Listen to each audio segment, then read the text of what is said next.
Merci. Merci. Bonjour à toutes, bonjour à tous. Je vais m'exprimer quelques mots en français, mais l'essentiel sera en anglais. Donc, il y aura un peu de Victor Hugo avec modestie et plus de William Shakespeare, mais ça sera bien évidemment. Sachez quand même que ce prix, les candidatures à 90% sont en anglais, mais aussi à 10% en français. La diversité, c'est aussi la diversité des langues. Avant de commencer mon discours, j'ai noté quelques petites choses. Aurélie nous a dit que le journal Le Monde, il y a 20 ans, nous a dit rendez-vous dans 25 ans. Donc on est déjà là un peu en avance, mais ça me donne des idées que pendant 5 ans, on pourra demander au journal Le Monde d'investiguer et de nous faire un bilan de cette génération. Une autre chose, je voudrais remercier le dessin, que je ne me trompe pas, que j'ai trouvé très beau, All by Hand. Je pense qu'on pourrait demander à ce qu'il fasse partie du prix, si c'est possible. Parce que je trouve que c'est une façon très concrète et qui parle à tout le monde de ce qu'on fait.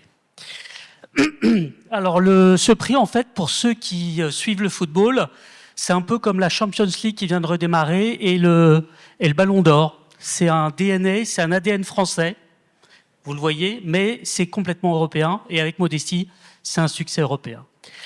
I'm going to move to the language of William Shakespeare with my pure French accent to say that dear friends of the friendship, dear friends of the FIR-PRI, dear friends of sustainability, dear friends of sustainable finance, good afternoon everyone. So I'm Jean-Philippe, head of responsible at Edmond Rothschild Asset Management and co-founder with Claude, who is at the back of the awards we are celebrating today, the 20th edition, the age of a young adult, full of possibilities, full of energy, full of optimism. So I'm proud and honored to award with our special prizes today two great European academic institutions, the universities of Maastricht in the Netherlands and Oxford in the UK.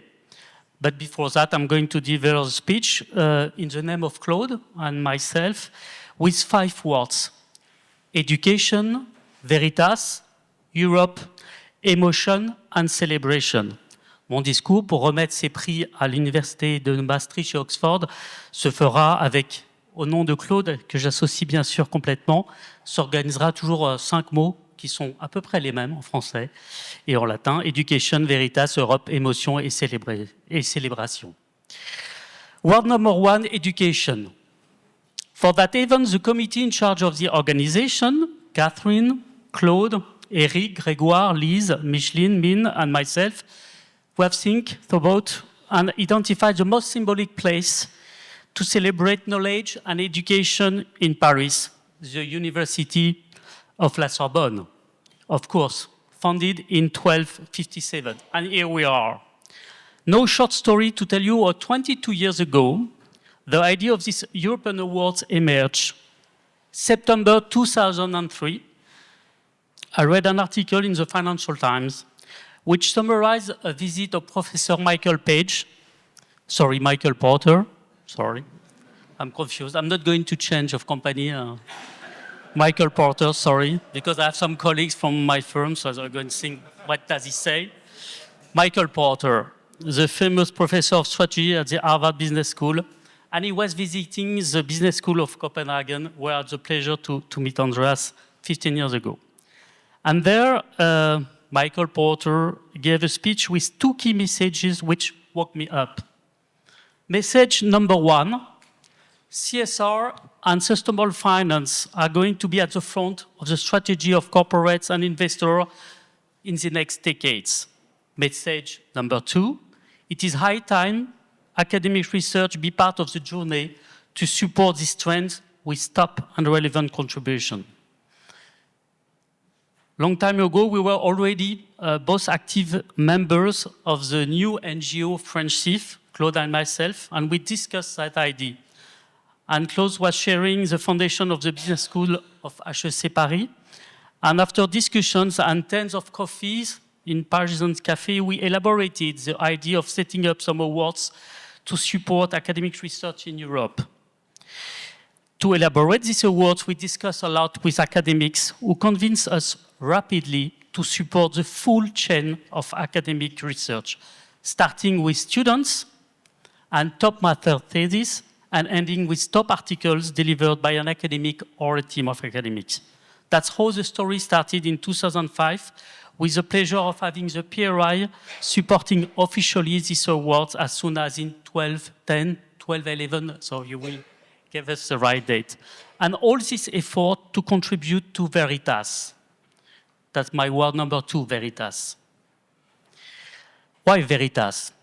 Simply as science and research are present and future lies of sustainable development. Fortis est veritas, strong is truth, is Oxford's motto. And you will see that when you walk in this wonderful place. And Veritas is also the motto of Harvard University. In both cases, these prestigious universities are reminding us of their centuries-long contribution to human progress in a wide range of disciplines with one overriding imperative: truth. This message as a reminder of the essential role played by science and research in supporting the progress of our societies in terms of sustainable development. First and foremost, for us, private players, whatever we are corporates or investors. As recently as 30 years ago, there was virtually no teaching or academic work in or outside Europe in areas such as sustainable development or responsible investment. Things have changed, and a large number of students and researchers are now contributing both qualitatively and quantitatively to the progress made by practitioners in the many areas covered by the 3 pillars of environment, social, and governance. Researchers and scientists bring their time, knowledge, methodologies, intellectual rigor, honesty, as well as the capacity for innovation, and that's what we got just before, and thank you very much.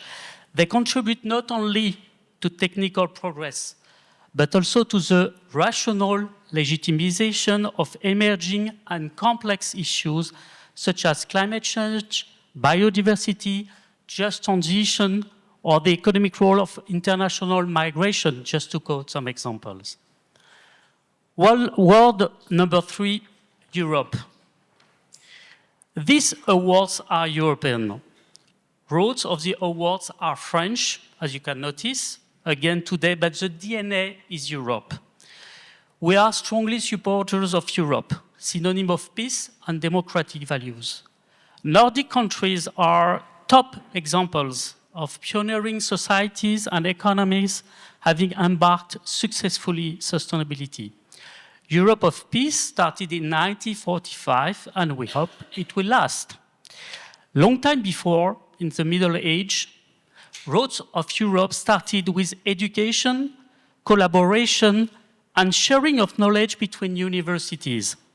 Don't forget that students and academics were already traveling all around Europe in the Middle Age to visit first universities such as Bologna in Italy, founded in 1088, Oxford in England, founded in 1096, Salamanca in Spain, founded in 1218, and of course here, La Sorbonne, founded in 1257.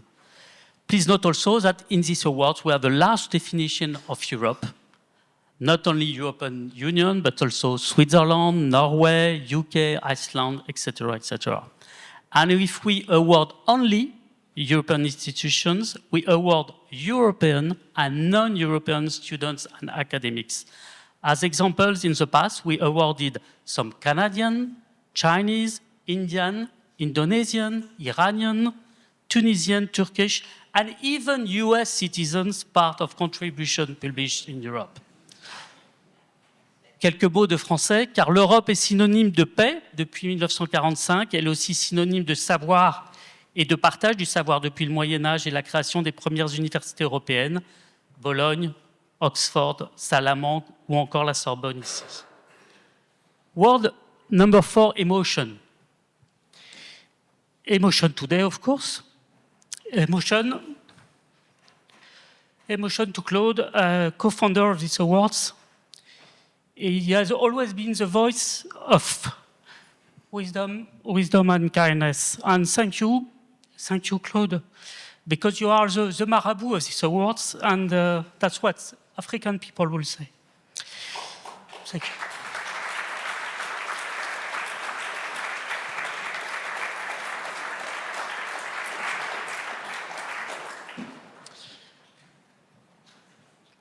Emotion to celebrate this award, 20 years, because it's a beauty. Because it's a beautiful age. Thank you to all the sponsors, it has been said, and we practitioners support who are ready to support academic research in sustainable finance. What patience, and that's a good thing we have, and the will and the passion to support education in action. Emotion to thank the involvement of the academic members of the 20 juries with the key role of guaranteeing the quality of these awards. Emotion to thank my responsible investment team at Edmond Rothschild, Clémence, Mariëlle, and Bénédicte, a stable, engaged, performant team, whatever the COVID, whatever the challenges, and whatever the complexity of regulation we discussed before that. Thank you to an Emotion, and thank you to my wife, Hélène, supportive in the last 25 years of his husband, an alien in the early days, arriving in the world of the financial markets. Emotion also to see my children, my 3 children, future generation, but already embarking sustainability and of course hoping that the planet will be as sustainable as it can be. Emotion to see all the students, academics receiving every year our European awards, and there are some here, and they receive these awards with pride and optimism. And they're happy that thanks to our recognitions, they see light arriving, and we all know they work like miners in deep mines to discover the precious stones of sustainability. And thank you for the 4 people just before, because that's also emotions to listen to these alumni of these awards, testifying how these awards have been helpful in their careers as practitioners or academic. So my message beyond all this emotion, and it is live, is simple. Trust in education, Veritas and Europe. Quelques mots en français. Vous le voyez à travers toutes ces émotions personnelles, avec mon ami Claude, ma femme, mes enfants, c'est des émotions autour de tout l'engagement continu des sponsors, des membres académiques des jurys, la solidarité, la solidité du FIR, des PRI, Edmond Rothschild, et la joie toujours de voir l'enthousiasme des lauréats chaque année, qui nous dit l'utilité de ces prix. Et chaque année, nous sommes heureux de voir ces lauréats, jeunes, moins jeunes, et leur parcours professionnel de praticien, de chercheur qui est magnifique. Et donc, un simple mot d'action que je voudrais partager, d'optimisme avec vous, c'est d'avoir confiance dans le savoir, la vérité et l'Europe. Et je passe, I move to the last but not least word, which is celebration. So it is high time to move to the celebration of 2 academic institutions, Maastricht and Oxford, with our special awards. We identify them easily because they both received by far the largest number of awards, 7 times for each of them in the last 20 years. Starting with Maastricht, as we'll say as a French person, that talent does not wait for the number of years.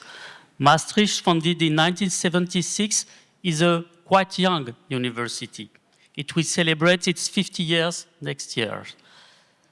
But the University of Maastricht progresses steadily year after year in the ranking of the best European universities in economics, administration, finance, etc.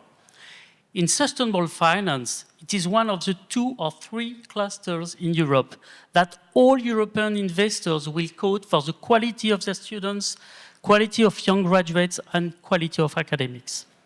Rob Bauer, professor at Maastricht, who contributes today with talent to our debates, and who was awarded at our first edition in 2005, is a top example of what excellence is in Europe and globally when we think about sustainable finance.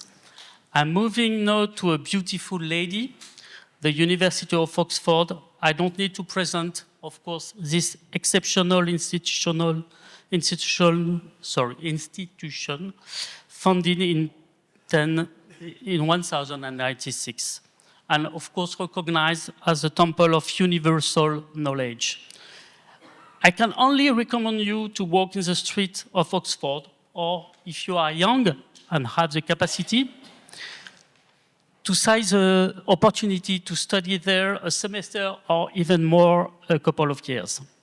Now it is time to conclude, so I will say in English and then in French.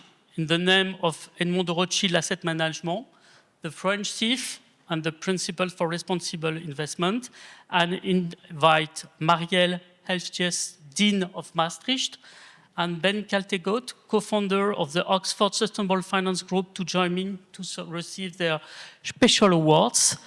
Some medals here that I have there, produced by La Monnaie de Paris, which is close to here, the oldest French institution and one of the oldest corporates still in activity, and founded in the year 864. J'ai donc officiellement le plaisir de récompenser et d'appeler au nom de Edmond de Rothschild Asset Management, le French Chief et les principes d'investissement responsable, Madame Mariëlle Heijltjes, doyenne de Maastricht, et Monsieur Ben Caldecott, cofondateur du Oxford Sustainable Finance Group, pour recevoir ces médailles que je vais leur donner, des médailles produites pas loin d'ici, à la Monnaie de Paris, la plus ancienne institution française et l'une des plus anciennes entreprises encore en activité, fondée en 864. Je vous remercie, je propose d'applaudir très fort nos 2 lauréats.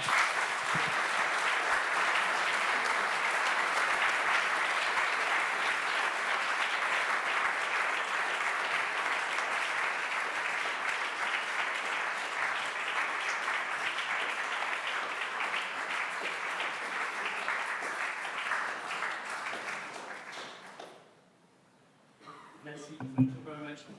Thank you. Thank you. Thank you. Thanks so much.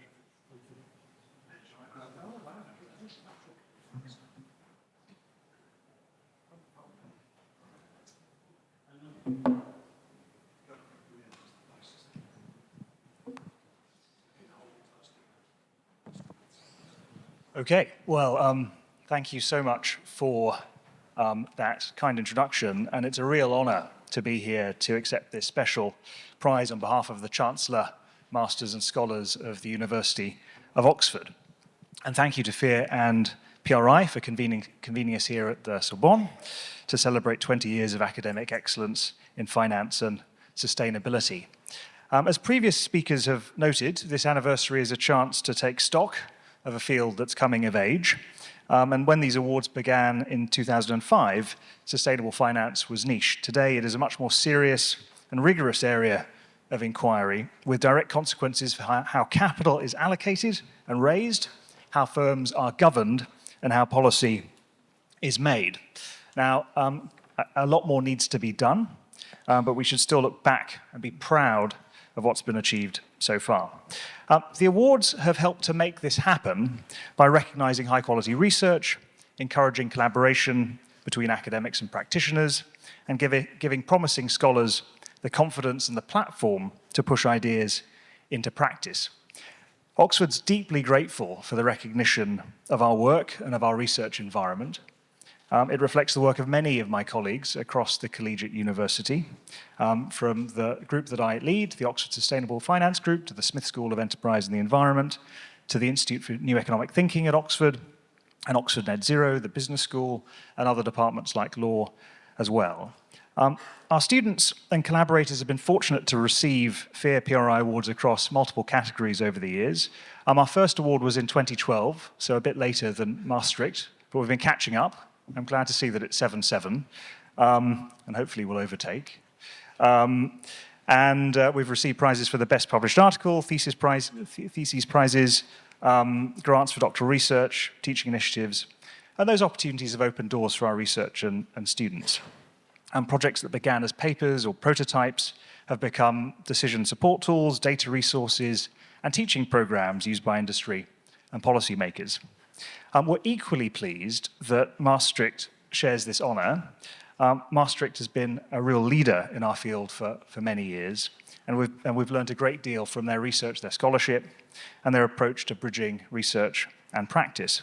And the fact that the two institutions recognize this evening are partners as well as peers says something important about how this community works at its best.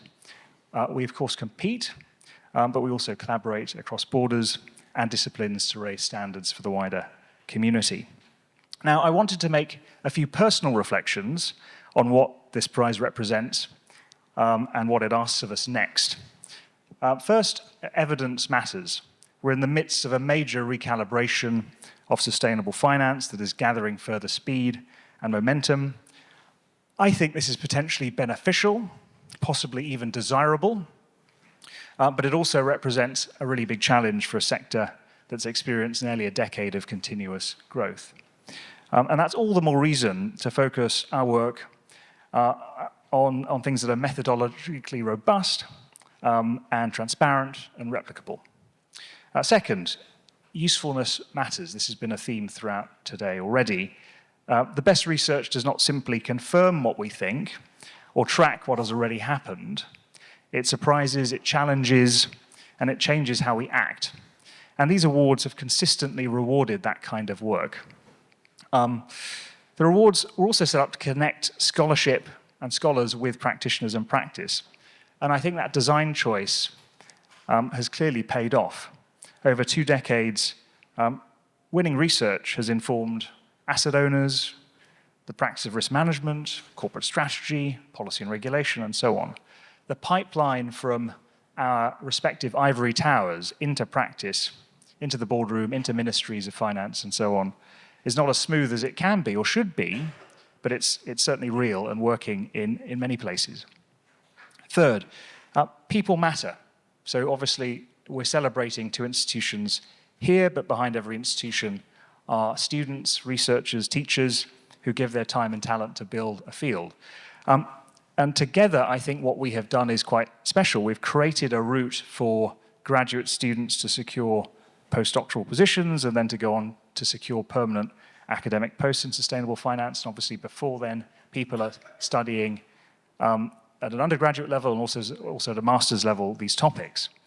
And so that pipeline is absolutely essential for the future of research in this space and for teaching as well. And we need to ensure those pathways exist and can accommodate many more people.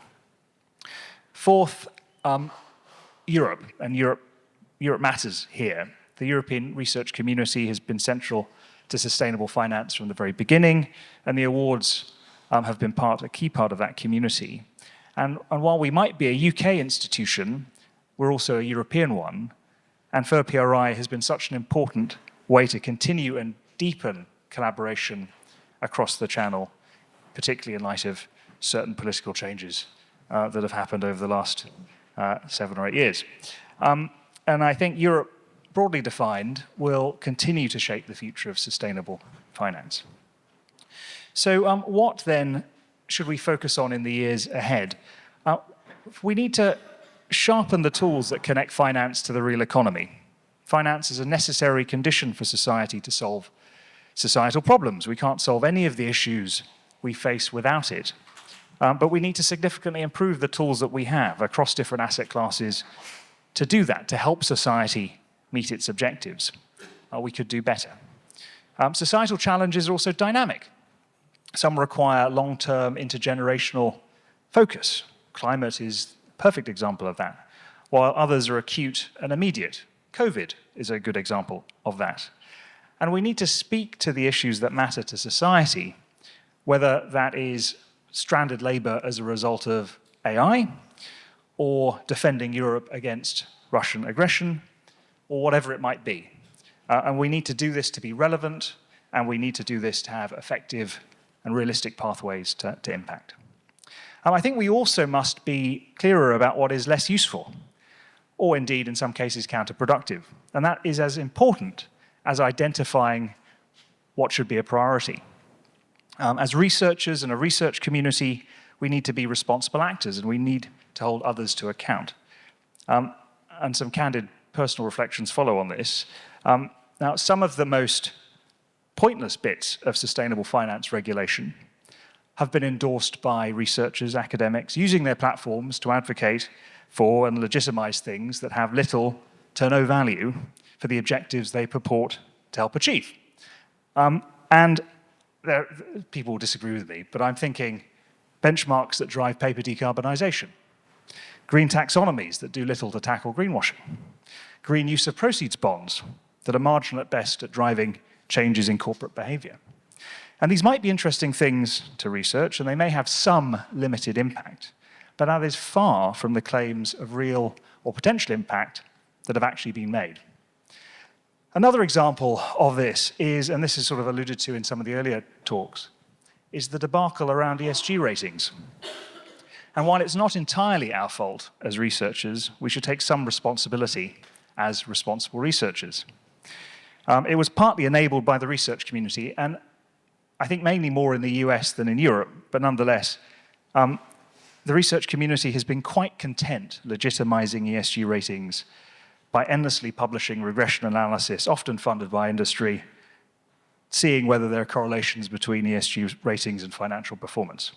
Researchers are happy that they have found consistent data sets that cover a universe of issuers and borrowers, but don't care much about what is actually being measured and whether it is accurate or not. Now, this is justified by the fact that practitioners use the same data. And this creates a feedback loop, a self-reinforcing feedback loop. Researchers use dodgy data because practitioners do, and practitioners are legitimized in using that dodgy data because researchers do.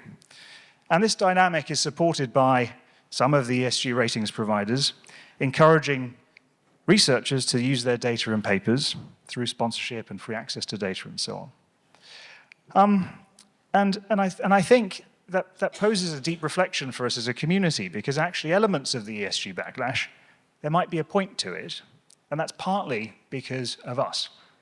Now, finally and relatedly, we also have a responsibility to protect our students and early career researchers, to ensure research is rigorous and independent. That means proactive defense of academic freedom and freedom of expression, and speaking truth to power. I've been lucky to benefit from productive research partnerships with some of the world's best financial institutions. This is actually quite heavy. But I'm aware of instances where financial institutions and ESG data and ratings providers have sought to undermine academic freedom. And they've done this by, among other things, trying to change the results of research before publication, or sought to prevent it from being published at all. Harassment and intimidation, including through the threat of legal action and the withdrawal of funding, has been used to bully individual researchers. And this is clearly unacceptable. And while there are many more financial institutions and actors in the financial system working productively with researchers in the spirit of free inquiry than those trying to inhibit it, this conduct harms research quality and deters researchers from working in this area. Fortunately, this is entirely fixable, and this community can play a really important part in calling it out, having that open conversation about the extent of the problem, its causes, and potential solutions. And I hope universities can work together to collaborate and fix this problem. So those are some personal reflections designed to be a tad provocative. But to conclude, on behalf of my university, we want to offer the following commitments. We will keep pursuing research that is rigorous and independent. We will keep making that research useful by working with practitioners and policymakers to turn findings into action, and we'll keep investing in people. so that the next 20 years of scholarship are even more ambitious than the last. Now, this special prize recognizes 2 universities, but it really celebrates a wider community. And if we continue to raise our standards, protect our independence, and focus on what works, what is useful as well, we will help to deliver a financial system that is fitter, fairer, and more effective for the transition that we need to realize. So thank you from Oxford, and thank you to the organizers, and also congratulations to all the other awardees.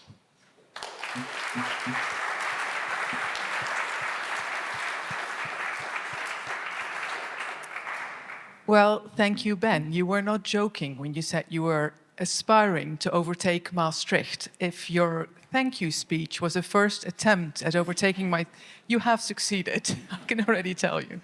But I'm as honored as Oxford is in receiving this prize, of course, and you should be able to see it because it's really, really, really very beautiful.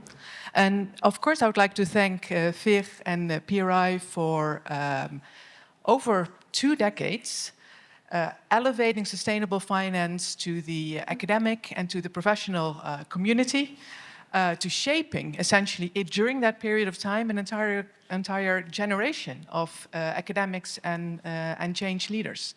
So as Maastricht University, we're very, very proud that we've been able to walk alongside that journey since 2005, indeed. I'm also very, very honored by the prize in my role as Dean, because I think it recognizes also our over decades-long efforts in the area of sustainability, responsible leadership, and societal impact. And of course, our Sustainable Finance Group, you mentioned it already, is one of the 4 runners in that domain. And they inspire other groups, other departments within our school to actually work interdisciplinary, to adopt system perspective, and to really generate impactful research that matters, that actually organizations out there really use. So in that sense, I think the FIR-PRI Award to us means the sharing of mutual values of academic excellence, of impactful research, of sustainability. And from the entire Maastricht community, a heartfelt thanks. And of course, we do hope that in 20 years' time, Oxford and Maastricht will again be up here together. And in the meantime, shortly you may overtake, but not in the long run. Thank you very much.